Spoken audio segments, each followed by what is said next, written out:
Comments का देख रहा हूँ। अच्छा जी, बिस्मिल्लाहिर्रहमानिर्रहीम। कुल हुवल्लाहु अहद, अल्लाहु सम्मद, लम यलिद वलम यूलद वलम यकुल लहू कुफुवन अहद। बिस्मिल्लाहिर्रहमानिर्रहीम। अल्लाहुम्मा सल्लि अला मुहम्मद व अला आलि मुहम्मद कमा सल्लैता अला इब्राहीम व अला आलि इब्राहीम इन्नका हमीदुम मजीद। अल्लाहुम्मा बारिक अला मुहम्मद व अला आलि मुहम्मद कमा बारकता अला इब्राहीम व अला आलि इब्राहीम इन्नका हमीदुम मजीद। सबसे पहले तो आपको वेलकम रेडी में, और जर्नी स्टार्ट करने के लिए हम सब तो ये लाजिम है कि अल्लाह के नाम से हम उसको शुरू करें। तो आप लोग भी जो है वो दुरूद शरीफ पढ़ लें ताकि अल्लाह ताला इस जर्नी में बरकत डाले हमारे लिए, और हम इससे जो है वो अपनी जिंदगी में रोशनी भर सके। अच्छा जी, सबसे पहले तो हम स्टार्ट करेंगे जनाब, हमारे पास कोर्स में क्या क्या है।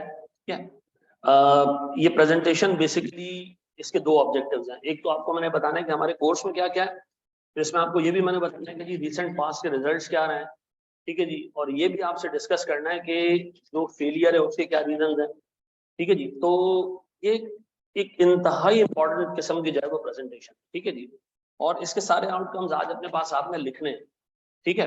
यानी मैं आपको ये बताने जा रहा हूँ कि जिस समंदर को पार करने का तुमने इरादा किया ना, उसमें मगरमच्छ कितने बड़े बड़े, ठीक है जी। ये सारी चीजें अपने एक एक करके देखिए, ठीक है। अच्छा जी, सबसे पहले तो सर हमारे पास ये अकाउंटिंग का पेपर, आवाज आ रही है मेरी बेटा? अच्छा जी, बिल्कुल मैं कंप्लीट पढ़ाऊंगा, ठीक है। आकाश का अपना बैच है, मेरा अपना बैच है, लेकिन हम उसमें ये करेंगे कि अभी मैं बता देता हूँ कि इसको किस तरीके से हम लेके चलेंगे, ठीक है। अच्छा, कितने लोग क्लास में से जो इंट्रो पढ़कर आ रहे हैं, यानी पीआरसी करके आ रहे हैं, इंट्रोडक्शन टू अकाउंटिंग, जरा ऊपर हाथ खड़े करो। अच्छा, कोई ऐसे बच्चा है जो जो इंट्रो नहीं पढ़कर आ रहा? एक दो बच्चे ऐसे, तीन। अच्छा, तुम लोग का बैकग्राउंड कॉमर्स का, साइंस का? कॉमर्स का, चलो ये बहुत अच्छी बात है, ठीक है। कोई ऐसा बच्चा जिसने ना अकाउंटिंग इंट्रो में पढ़ी क्योंकि वो एएफसी का था और फिर अब आके बैठ गया है और उसने उसका बैकग्राउंड कॉमर्स का भी नहीं है? ऐसा तो कोई भी नहीं है ना? अच्छा, अगर ऐसा कोई है तो फिर जो है वो एक छोटा सा प्रॉब्लम है। वो प्रॉब्लम ये है कि आपको एक बेसिक अकाउंटिंग का कोर्स हम फ्री में ऑफर करेंगे, यहाँ से आपको एडमिन से वो शुरू हो जाएगा। वो पोर्टल पे लेक्चर्स होंगे तकरीबन 20-22 घंटे के, वो आपने लेने होंगे, ठीक है। उसके बाद आप आके क्लास में बैठेंगे, अदरवाइज आपके लिए बहुत मुश्किल हो जाएगी, क्योंकि ये जो पेपर है it's not all about accounting. आप लोगों ने जो चीजें पीछे पढ़ ली है ना, एटलीस्ट मैं ये अज्यूम करके चलूंगा कि तुम लोगों को डबल एंट्री बनाने आती है, डेबिट और क्रेडिट तुम्हें पता है, ठीक है जी। और अगर किसी बच्चे को ये नहीं पता ना, तो फिर थोड़ा सा मुश्किल हो जाएगा, क्योंकि ये कोर्स फिर आप पढ़ नहीं पाओगे। तो बेहतर ये है कि पहले वो 20 घंटे का कोर्स लेकर आ जाओ, ठीक है जी। डेबिट क्रेडिट का तो मतलब पता है ना? मिसाल के तौर पर हमने कैश में सेल्स की, तो कैश डेबिट और सेल्स क्रेडिट, ये तो आई होप सबको पता होगा ना, इस हद तक तो आता है ना। डेप्रिसिएशन क्या होता है ये भी हमें पता है ना, बहुत इंपॉर्टेंट पॉइंट। हाँ बोलो जरा, मैं क्लास में।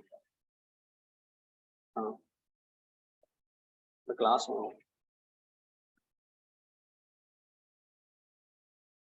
मैं क्लास में हूँ, क्लास। अच्छा जी, देखिए इस सब्जेक्ट के अंदर एक पोर्शन अकाउंटिंग का है। अकाउंटिंग समझते हो ना क्या होती है, कि पूरे दिन में ट्रांजैक्शन हो रही है, ठीक है। ए लेवल्स किया तो बहुत है वो, ठीक है जी। इंट्रो एग्जाम, मैं इंट्रो का मतलब ये है कि आपको बेसिक अकाउंटिंग डेबिट क्रेडिट पता हो, ठीक है। देखिए एक अकाउंटिंग का पोर्शन है। अकाउंटिंग का मतलब ये है कि यार पूरे दिन ट्रांजैक्शन हो रही है, काम हो रहा है, सेल परचेज हो रही है, और एक मुंशी बैठ के उसको क्या कर रहा है, रिकॉर्ड कर रहा है। ये है अकाउंटिंग, ठीक है जी। अकाउंटिंग का इस सब्जेक्ट के अंदर कोई 50% हिस्सा है। 50% हिस्सा जो है वो रिपोर्टिंग का है। रिपोर्टिंग क्या होती है? रिपोर्टिंग ये होती है, मिसाल के तौर पर यार इस इंस्टीट्यूट के दो ओनर हैं, मिसाल दे रहा हूं, एक मैं हूं, एक मेरा पार्टनर है, वो अकाउंटेंट नहीं है, वो टैक्स का एक्सपर्ट है, वो अकाउंटेंट नहीं है, ठीक है। तो हमारा जो अकाउंटेंट है ये आपसे जो फी कलेक्ट कर रहा है सारी, ये रिकॉर्ड कर रहा है। उस बंदे को जो कंपनी का ओनर है उसको अकाउंटिंग नहीं आती, उसको कैसे बताएंगे हम साल के एंड पे कि कंपनी ने कितना कमाया, कितना लूज किया, क्या प्रॉफिट हुआ, क्या लॉस हुआ, कितने पैसे हमारे पास पड़े, कैसे उसको बताया जाए?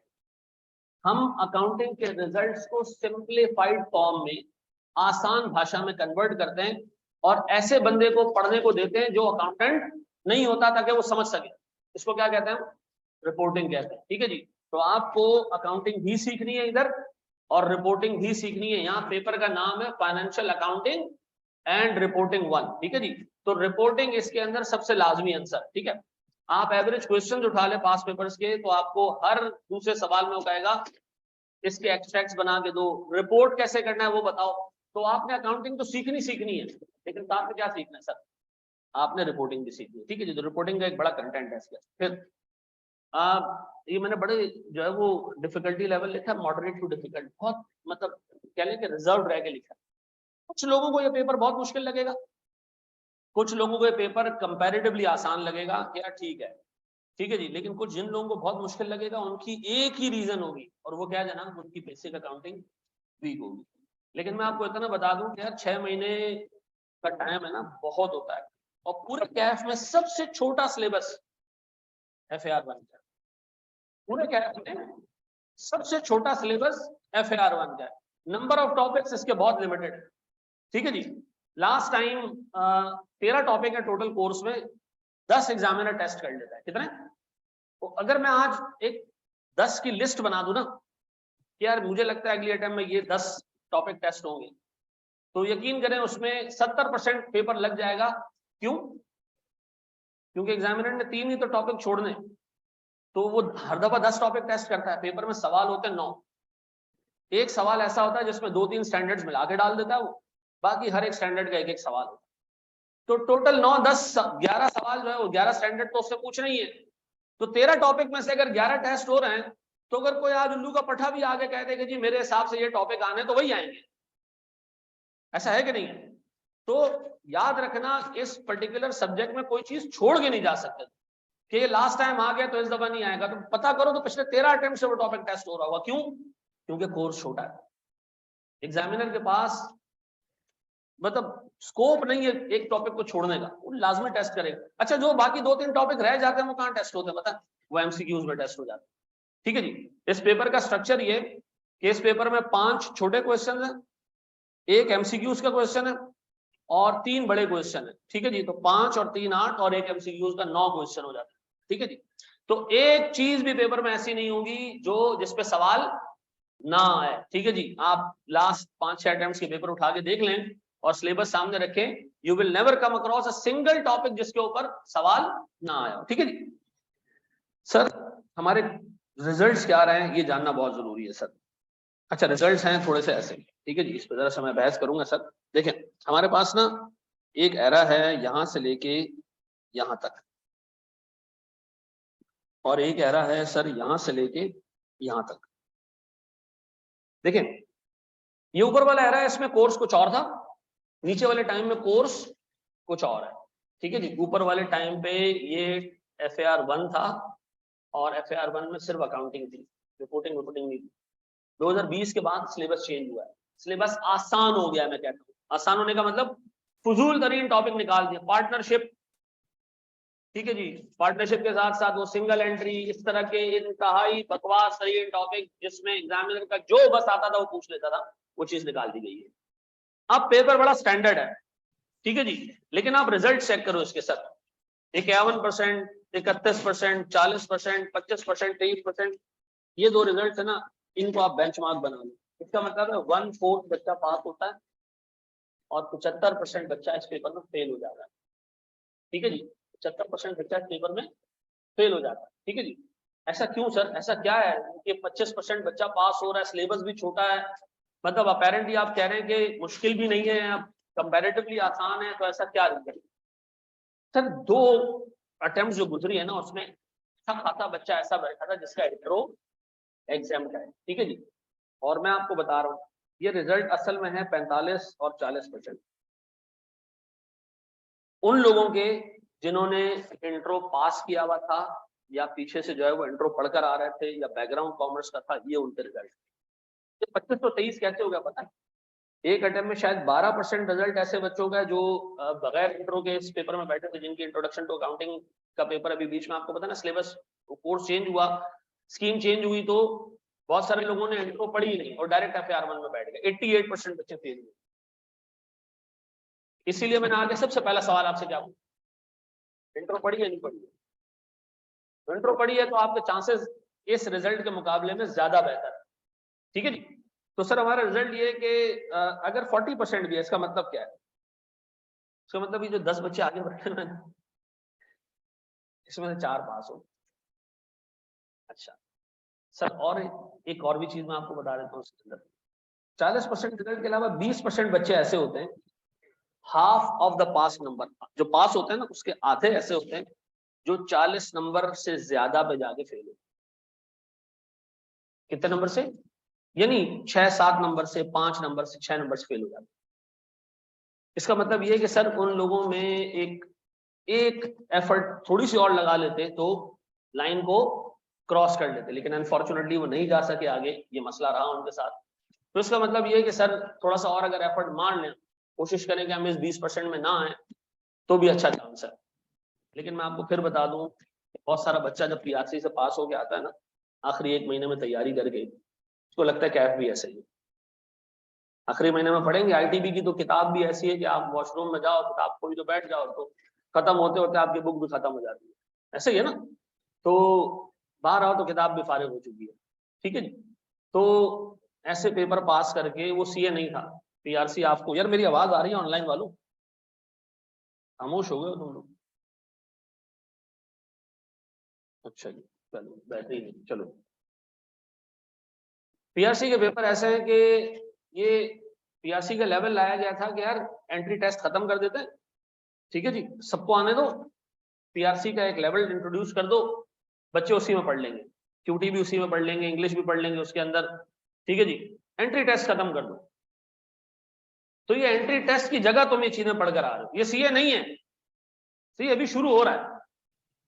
अब मसला ये है कि आप लोगों को ये पता ही नहीं चलता कि यार दादू खत्म हो चुका है और हम नवाबशाह में घुस चुके हैं, ठीक है जी। तो मामला ये है कि भाई आप लोगों ने इसको इस तरह लेके चल रहे हैं कि भाई ये पीआरसी नहीं है, ये आखिरी 1-1.5 महीने में पास नहीं होगा। आप यकीन करें, मैं शायद उन टीचर्स में से हूं जो शायद आपको आखिरी दिन भी आपके साथ होगा, व्हाट्सएप पे आपको जवाब दे रहा हूँ।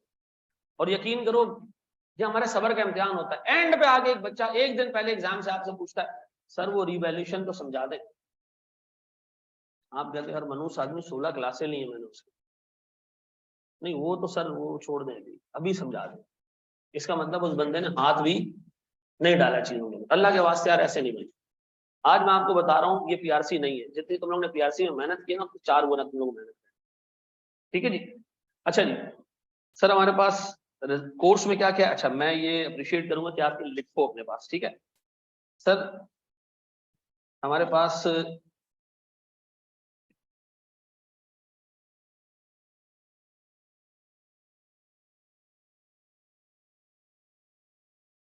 3 एरियाज में सर टोटल कोर्स बटा हुआ है, ठीक है जी, 3 एरियाज है टोटल कोर्स के। मुझे ऐसे लगा था कि हमारे पास ना आईडी में लिमिट हो रहा है, नंबर बच्चा लिमिट हो रहा है, लेकिन अच्छा। अच्छा जी सर, हमारे पास पहला एरिया है फाइनेंशियल स्टेटमेंट्स का, ठीक है जी। ये बेटा 35 से 45 नंबर का एरिया है, 35 to 45 मार्क्स का एरिया। और इस पर्टिकुलर हिस्से में, अच्छा ये आपको मैं फिर बार बार रिपीट कर दूं, ये अपने पास आपने नोट करना है, ये लिखना है अपने पास, ठीक है जी, ताकि आपको याद रहे, पता रहे कि कितना कोर्स हो चुका है, कितना बाकी है, ठीक है जी। सर ये 4 टॉपिक हैं इसके अंदर, ठीक है, ये 5 टॉपिक हैं, ठीक है, जबरदस्ती का 5वां टॉपिक है इसमें।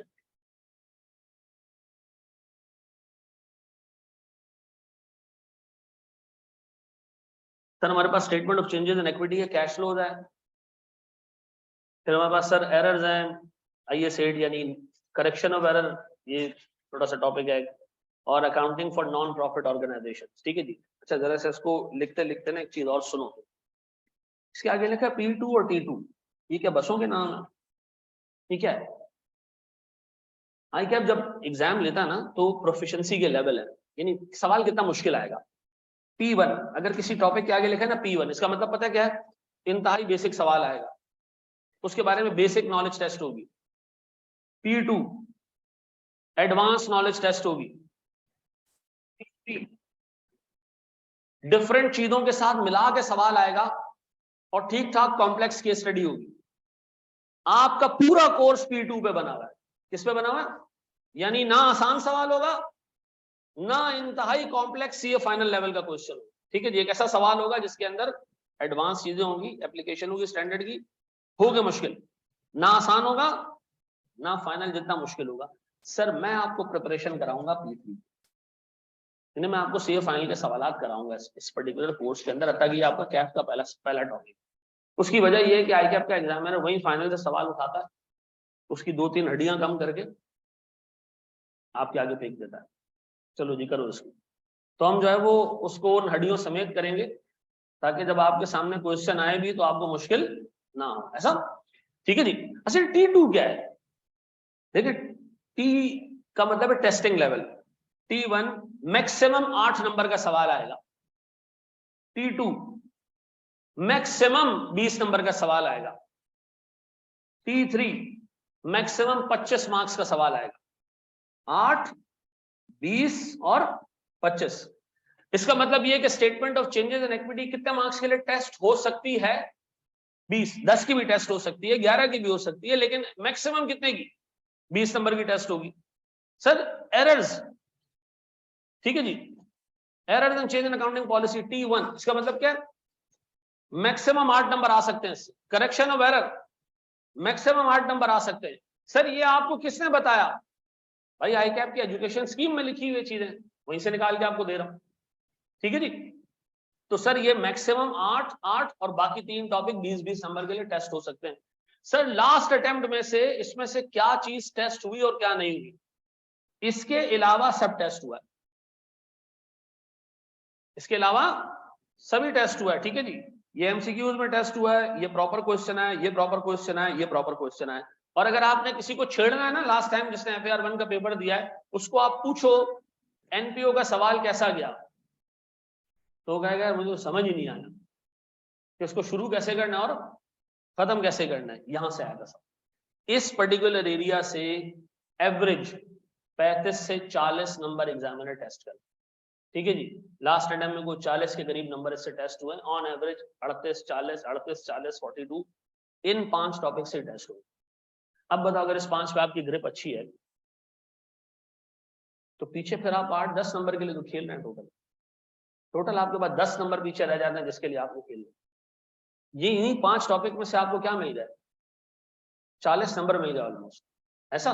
फिर मैं आपको बता दूं, बड़ा ये डिसेप्टिव कोर्स है, आपको लगेगा बहुत आसान, एंड में आपको पता चलेगा कि बंबू का पौधा बहुत तेजी से उगता है।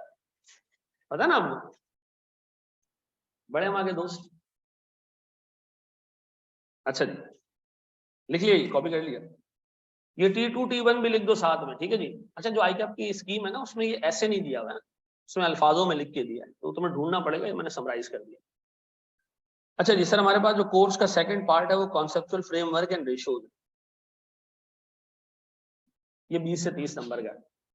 इसमें 3 ही टॉपिक है और लास्ट टाइम में तीनों टेस्ट हुए। ठीक है जी। T2 और T1, अर्निंग्स पर शेयर, रेशियो एनालिसिस और कॉन्सेप्चुअल फ्रेमवर्क। अच्छा मुझे बताओ यार, इससे 20 से 30 नंबर आने, अगर मैं आज आपको कहूं कि ये 3 टॉपिक टेस्ट होंगे, इनमें से 3 में से 2 तो टेस्ट हो ही जाएंगे ना, फिर आप कहोगे बाबा अहमद रजा यार क्या गैस बताया है। सीधी बात है, इन्हीं में से टेस्ट होगा। ठीक है जी। पोर्टल की एक्सेस इस हफ्ते के एंड पे मिलेगी, क्योंकि हम पोर्टल चेंज कर रहे हैं अपना। ठीक है जी।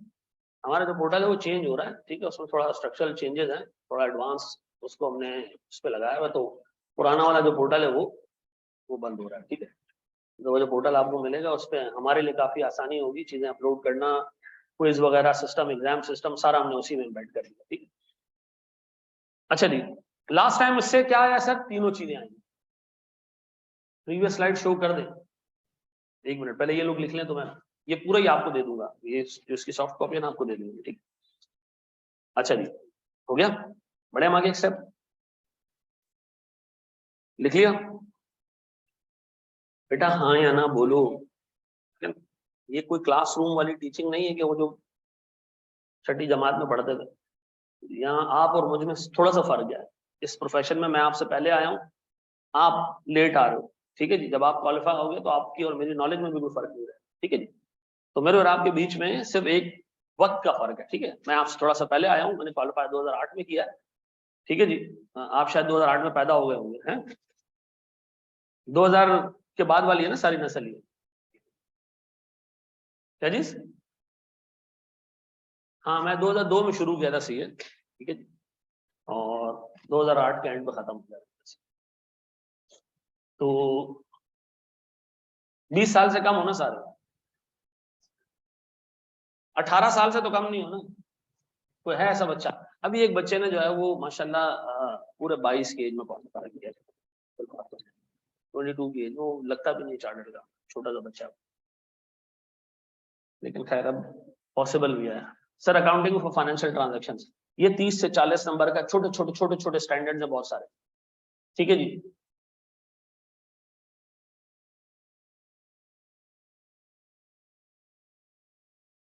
अल्लाह का शुक्र। मियाँ साहब हमारे तो हालात ठीक है, आप अगर ठीक हो गए तो वापस आ जाए।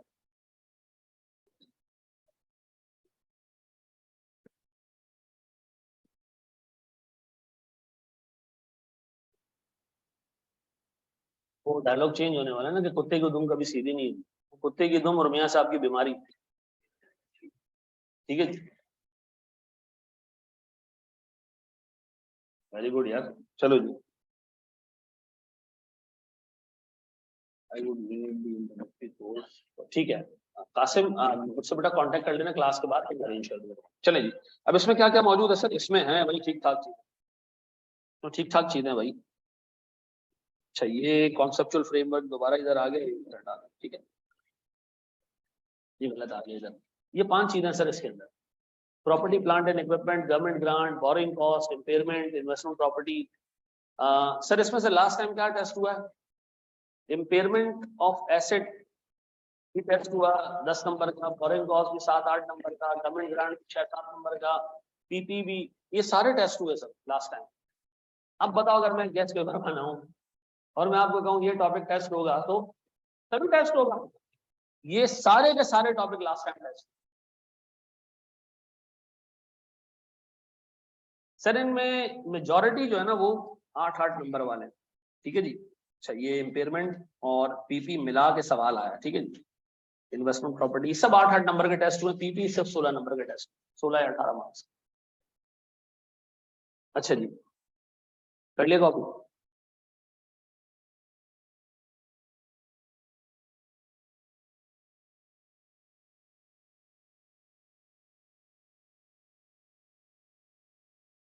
थोड़ा तो पार्टिसिपेट करना है मेरे बच्चों, ठीक है जी। सवाल पूछ रहे हैं ताकि ऐसे लगे कि क्लास को पढ़ा रहा हूँ, ठीक है जी। ठीक है जी। अच्छा जी, फिर हमारे पास सर इतना लो रिजल्ट क्यों है, ये बताने से पहले ना मैं आपको कुछ चीजें आपसे शेयर करूंगा सर। कुछ रिजल्ट्स आपसे मैं शेयर करूंगा आई कैप के, ठीक है जी। फिर मैं आता हूँ इस टॉपिक के ऊपर, ठीक है। देखिए 2-3 इंपॉर्टेंट बातें जो आपने अपने जहन में रखनी है, और मेरी रिक्वेस्ट है उसको अच्छे तरीके से जहन में बिठाना ताकि ये गलतियां हम ना करें। देखिए जो जिसने लास्ट टाइम में FAR 1 का पेपर में मेरिट लिया उसके मार्क्स कितने, कितने मार्क्स आते हैं? जो मेरिट होल्डर बच्चा होता है उसके मार्क्स कितने होते हैं? 70, 70, 80 और 90? आई कैप में 90 जी, 95। सर जिस बच्चे के लास्ट टाइम मेरिट है शायद उसके 96 मार्क्स हैं, उससे पहले वाले के 99 थे। मतलब क्या मजाक लगा हुआ है? 99 नंबर, इसमें थ्योरी के सवाल भी हैं। 99 कैसे ले गया वो? आखिर था क्या उस बच्चे के अंदर जो 99 ले गया? और ये दूसरा वाला 96 ले गया। हर अटेम्प्ट में जो मेरिट होल्डर होता है उसके 90s में मार्क्स होते हैं, और कभी कभी तो एक आध नंबर उनको काटना पड़ता है ताकि 99 पे आ जाए, 100 मार्क्स भी आए किसी के। आखिर क्या मतलब? उन्होंने एक नुक्ते की भी गलती नहीं की है तो पॉसिबल ही नहीं है। एग्जामिनर जिसने पर्चा बनाया ना वही बैठ के दोबारा पेपर देना तब भी 100 नंबर मिले, तो 99 कैसे ले गया? ऐसा क्या था इस बच्चे के अंदर? ऐसा इस बच्चे के अंदर कमाल नहीं था सर, ये बच्चा नो डाउट बहुत मेहनती होगा, ठीक है जी। लेकिन कमाल हमारे पेपर में, पेपर 100 नंबर का नहीं होता, पेपर लगभग 120 मार्क्स का होता है सर। लेकिन हमने तो हमेशा गिनती की है 100 ही निकले उसमें से, 120 तो निकलते ही नहीं है। नहीं ऐसे नहीं होता। एक सवाल है जैसे पीपी का, ये सवाल आया सिर्फ 20 नंबर का, ठीक है जी। 20 नंबर आए आपने किसी एक चीज के नहीं दिए होते हैं, किसके दिए होते हैं? बहुत सारी कैलकुलेशंस के, एक नंबर इसका, एक नंबर इसका, एक नंबर इसका, एक नंबर इसका। आई कैप वाला 20 नंबर के सवाल में रखता है सिर्फ 26 नंबर। कितना रख देता है? 26। अब ये बच्चा बहुत स्मार्ट है, बहुत तेज है, इससे सवाल किए और 26 में से 24 ले लिए, आई कैप इसको मैक्सिमम कितने नंबर देगा? 20। ठीक है जी। एक बंदे ने सवाल, अच्छा देखो इसने 24 लिए, 20 आई कैप ने दे दिया, लेकिन गलती तो इससे भी हुई थी ना, सवाल 2 मार्क्स इससे भी नहीं लिए। अगर एक बंदा 19 ले ले तो उसको 19 से मिलेंगे, क्यों? अच्छा 19 वाला भी कितनी गलतियां करके आ रहा है? 7 नंबर की गलती करके आ रहा है, उसके बावजूद उसको कितने मिल रहे हैं? 19 मिल रहे हैं। तो ये आपके ऊपर अल्लाह का एक करम है कि एग्जामिनर पेपर कितने मार्क्स का सेट करता है? 120 नंबर का। अदरवाइज किसी का बाप भी इसमें 99 नहीं ले सकता। जिसने बनाया ना पर्चा, उसी को बिठा दो ना तो वो भी 99 नहीं ले सकता, अतः कि उसको सब सॉल्यूशन पता हो, फिर वो भी गलती करे, नंबर्स में कोई कैलकुलेशन मिस्टेक कर देगा। इस 120 में से मनुष्यों 50 लेने, 100 में से नहीं लेने। अब आप अंदाजा लगाओ कितने फजूल लोग होंगे, आप में भी बैठे हुए, 6 महीने बाद पता चलेगा, जो 50 नहीं ले पाएंगे। 70 मार्क्स लूज करने के लिए लेने कितने? 50। टॉपिक कौन से टेस्ट होंगे? सारे टॉपिक हैं कितने? 12-13। इसके बावजूद बुरा रिजल्ट। सबसे बड़ी बीमारी, आप लोग पीआरसी से जब कैफ की तरफ आते हैं, मेरे बच्चों को शिफ्ट ही नहीं कर पाते हो आप, वो जंप ही नहीं ले पाते हो, वो शिफ्ट ही नहीं कर पाते। दूसरा बड़ा मसला, आप लोग चूंकि इंटर बैकग्राउंड से आ रहे होते हो, ए लेवल्स बैकग्राउंड से आ रहे होते हो, तो उसमें पेपर में ना टाइम होता है काम करने का, क्योंकि जो पर्चे बनाने वाले होते हैं वो प्रोफेशनल लेवल के लिए आपको तैयार नहीं कर रहे होते, आपको सिर्फ नॉलेज टेस्ट हो रही होती है। आप में से बहुत सारे लोगों की आदत होगी किसी सवाल को टैली करने की। बैलेंस शीट क्या करनी है जी? टैली करने के कितने नंबर होते हैं पेपर में? 1 नंबर भी नहीं होता। टोटल करने का कोई नंबर नहीं होता। हमारे यहाँ गधे उसमें लगे होंगे टोटल कर रहे हो, भाई फिगर्स निकाल दी, आगे बढ़ जाओ, छोड़ दो, पूरे नंबर मिल जाएंगे उसके अंदर।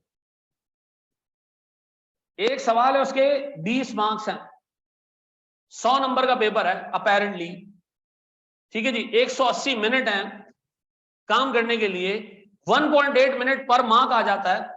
एक 20 नंबर का सवाल 36 मिनट में कंप्लीट हो जाना चाहिए। बहुत ज्यादा टाइम लगा लो तो 38 मिनट में कंप्लीट कर लो, 40 में कंप्लीट कर लो।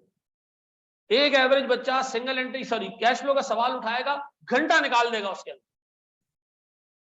भाई आगे के सवालों में अगर आपने आधे आधे भी कर लिए, 70% मार्क्स मिल जाएंगे। सबसे बड़ा मसला, एक तो बेसिक अकाउंटिंग का वीक होना, दूसरा सबसे बड़ा मसला जब आप पेपर देने जाते हो, ठीक है जी, ये जानते हुए भी पता है आपको कि 120 मार्क्स का पेपर होगा, इसके बावजूद एक सवाल पे इतना टाइम, यार गरक करो, आगे बढ़ जाओ। टोटल करने के नंबर नहीं है, टैली करने के नंबर नहीं है। एक सवाल में मुझे एक बात बताओ, अगर मुझे एक बात पता है कि एक सवाल में मैक्सिमम 36 नंबर है, मैं उसको 90% सही कर चुका हूं, अकलमंदी किस चीज में? मूव ऑन, आगे बढ़ जाओ, क्योंकि आगे के नंबर अगर आप ले भी लोगे तो मिलेंगे नहीं वो आपको। ये ट्रिक, ये चीज यकीन करो अच्छे खासे लोगों को मैं हर बैच के शुरू में बताता हूं, अमल ही नहीं करते इसको, अमल ही नहीं करते। अतः कि एक ऐसा स्टैब्लिश फैक्ट है जो मेरा ख्याल है कि सारे कॉलेजेस को पता है, क्योंकि जब भी इसका रिजल्ट बुरा आता है आईकैप हम सबको बुलाता है, सारे अकाउंटिंग के टीचर्स को बुलाता है, बताता है यार ये देखो ये हालत हमारे। तो हमने जब पहली दफा को 4-5 साल पहले किया, ये तो 122 टेस्टिंग हो रही है, कुछ सर पकड़ के बैठ गया यार, ये इसका मतलब हमको प्रोडक्ट दे दे, तो इंतहाई टट्टू किस्म का प्रोडक्ट है, इससे तो कुछ नहीं हो रहा वहां। और उसने हमें ये भी बताया कि यार अगर मैं आज आपको दिखा दूं ना 50 मार्क्स पे पास हुए बच्चे की कॉपी, और मैं कहूं कि अहमद रजा साहब या जो भी अकाउंटिंग पढ़ाने वाले पाकिस्तान में, ये आप चेक करें, आप उसको 25 नंबर नहीं दो। एक कैश फ्लो का क्वेश्चन है, सारी फिगर्स गलत निकाल दी आप, सारी फिगर गलत निकाल, लेकिन आपने कैलकुलेशन करके दिखाई, तब भी आपको आंसर, यानी एक नंबर के फिगर निकालने का, सही निकालने का आधा नंबर है, और उसकी पूरी वर्किंग करने का आधा नंबर। इसका मतलब एक बंदा अगर FAR 1 के पेपर में सारी वर्किंग भी करके आ जाए, वर्किंग सारी करके आ जाए, फिगर्स गलत निकाल ले, कुछ सही निकाल ले, तब भी वो पास हो जाता है। लेकिन अंदाजा लगाओ 75% खलाई मखलूक तब भी फेल हो रही है, तो किस ग्रेड के जो है ना वो क्लास है, मैं बोल भी नहीं सकता, ठीक है ना। तो ये मेरी इल्तिजा है कि भाई इस चीज का ख्याल रखना। दूसरा, छोटा कोर्स है, इसको बहुत तरीके से लेके चलना। दूसरी, तीसरी और आखिरी चीज जो मैं डिस्कस करूंगा, लास्ट टाइम का FAR1 का पेपर उठाओ, बड़ा जबरदस्त पेपर।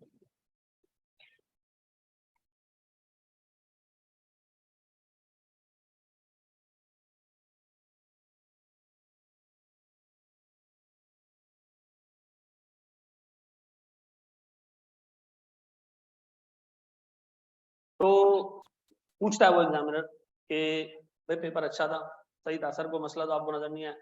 मैंने कहा यार पेपर आपने बनाया बड़ा जबरदस्त है, लेकिन इसमें यार दो ऐसी चीजें आपने मिला दी जिनका कोई तुक ही नहीं बनता मिलाने का। मैंने कहा सर आपको तो बच्चे को पढ़ाना चाहिए। यानी ICAP का जो पेपर बनता है हर अटेम्प्ट में वो पिछली अटेम्प्ट से सिग्निफिकेंटली डिफरेंट होता है। अगर कोई बंदा ये सोच रहा है कि मैं सिर्फ प्रैक्टिस करके चला जाऊंगा, मैं सवालात कर लूंगा पास पेपर्स के, तो इंशाल्लाह उसी से मिलता जुलता सवाल आएगा, जैसे कि इंटरमीडिएट में आता है। इंटरमीडिएट वाला तो नक्शा वही रखता है सवाल का, नंबर वंबर उधर कर देता है, सुलेमान को जो है वो कामरान कर देता है, सवाल वही रहता है। ठीक है जी। यहाँ ऐसा नहीं होता। यहाँ पर लास्ट अटेम्प्ट में एग्जामिनर ने एक सवाल उठाया रेशोस का और एक IAS सेट का, दोनों को मिला के पूछ लिया। कोई तुक ही नहीं बन रहा था सवाल का। सवाल जब मैंने देखा, मैंने कहा कमाल की चीज पूछी है इसने। तो जो बंदा पर्चा बनाता है उसकी जिम्मेदारी पता है क्या है? FAR1, FAR2, FFR और MSA1, 4 पर्चे बनाता है वो। कितने? 4 पर्चे। ICAP का एक एग्जामिनर 4 पर्चे बनाता है एक अटेम्प्ट। साल में 2 अटेम्प्ट डाल दो तो 8 पेपर हो। उसकी सैलरी कितनी है पता है? 1 करोड़ रुपए से ऊपर है साल की। इसका मतलब है लगभग एक पेपर ICAP को कोई 1 मिलियन रुपए का पड़ता है। ऐसा 1 मिलियन का बनाने का ICAP पेपर का खर्चा दे रहा है, और एग्जामिनर उसको ये करे कि पास पेपर से सवाल निकाले और वो दोबारा आगे जाके पूछ ले। ये हो सकता है? उस बंदे ने जो रोजी हलाल करनी है ना, और वो करता है हलाल, ये मैं आपको बता रहा हूं। तो प्यारे भाई, प्रैक्टिस अकेली आपको पास नहीं करवाएगी, आपने अपने कॉन्सेप्ट्स पे ठीक ठाक ध्यान देना। ठीक है जी। सर मैं हर ऑल्टरनेटिव डे पे आपका क्विज दिया करूंगा आपके कॉन्सेप्ट्स क्लियर रखने के लिए। ठीक है जी। MCQs का क्विज होगा, ऑनलाइन क्विज होगा, और हर 15 दिन के बाद में फिजिकल क्विज होगा। ठीक है जी। और वो आपने अपने पोर्टल पे जमा कराना हो। ठीक है जी। पोर्टल में ऑटोमेटिक लॉक लगा हुआ है, आपने क्विज जमा नहीं कराया, ड्यू टाइम खत्म हो गया, आपका पोर्टल बंद हो जाएगा। ठीक है जी। आपका पोर्टल बंद हो जाएगा, फिर आपने पोर्टल खुलवाना है, आप अपना क्विज डाल दें। और क्योंकि सर मशीन को आपने क्विज जमा कराना है, तो और हमारे पाकिस्तानी तो सर धरती में सर इनका शायद सबसे पहला नंबर हो। ठीक है। तो ये करते हैं आमतौर पे कि एक दोस्त ने क्विज किया, आपका पोर्टल बंद हो गया, ये क्या करेगा यार, अपना क्विज दे मैं भी स्कैन करके डाल दूं।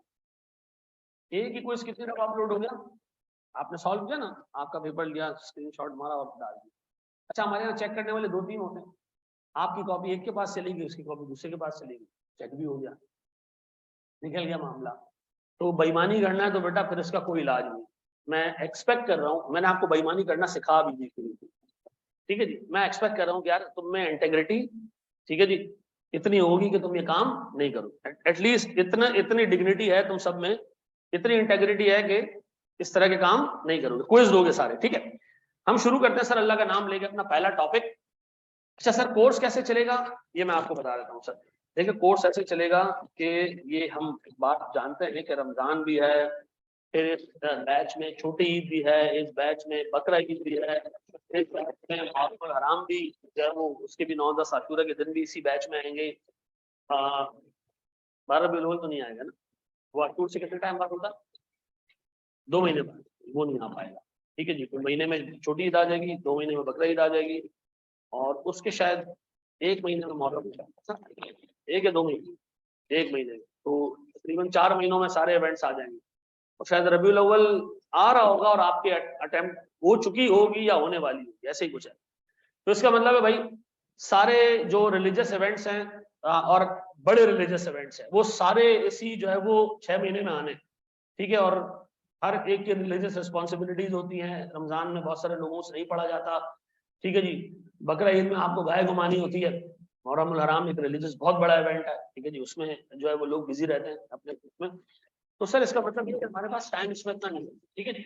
तो हमने करना ये कि भी वीक में शुरू में 5 क्लास होंगी रमजान। ठीक है। 5 क्लासेस हम रखेंगे और फिर जब रमजान खत्म हो जाएगा तो हम वीक में एक क्लास और ऐड कर देंगे, यानी वीक में 6 क्लास होगी, एक दिन आपका ऑफ होगा, ठीक है जी।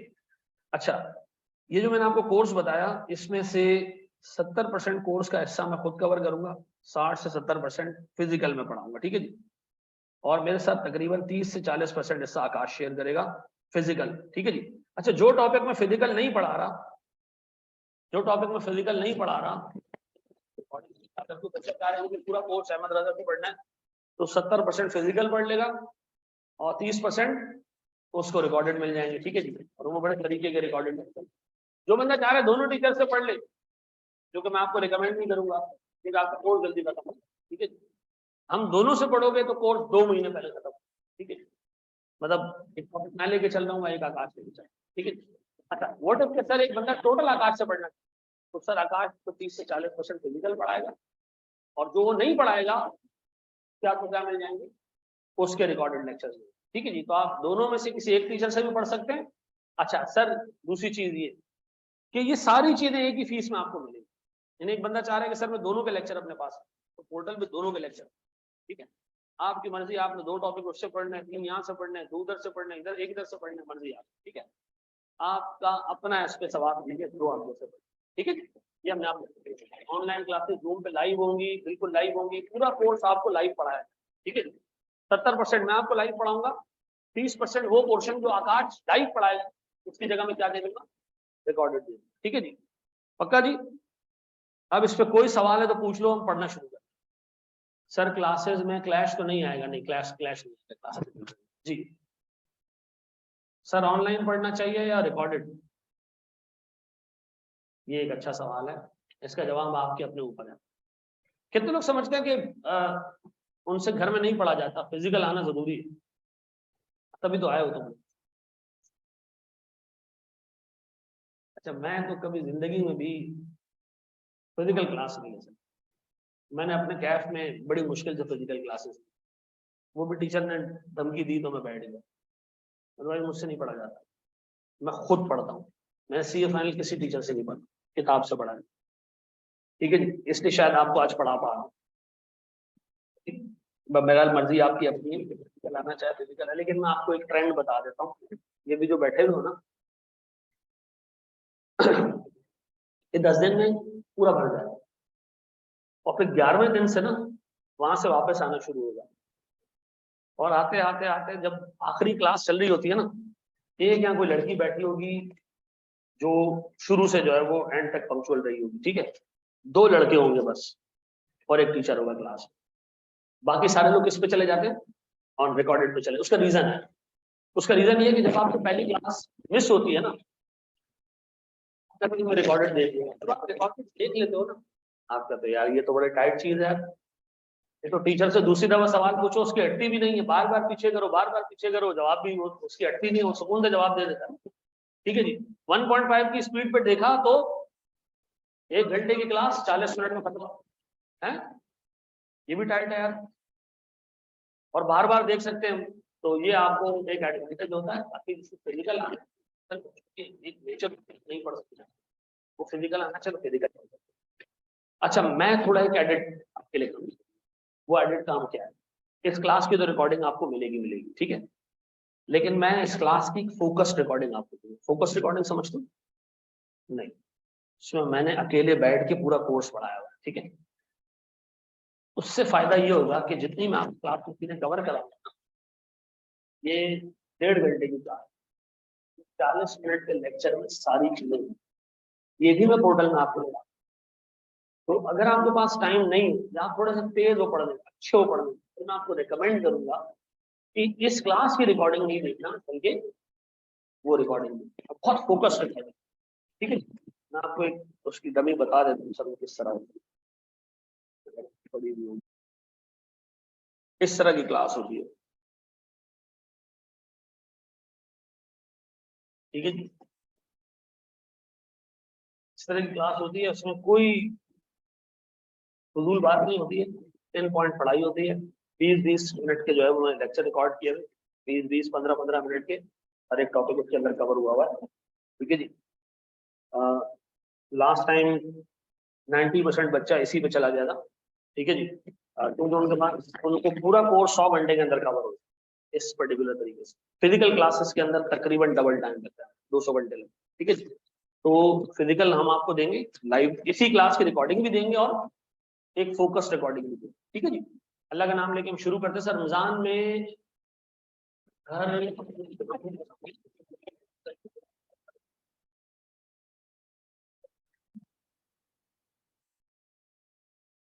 गाँव भी जाना है।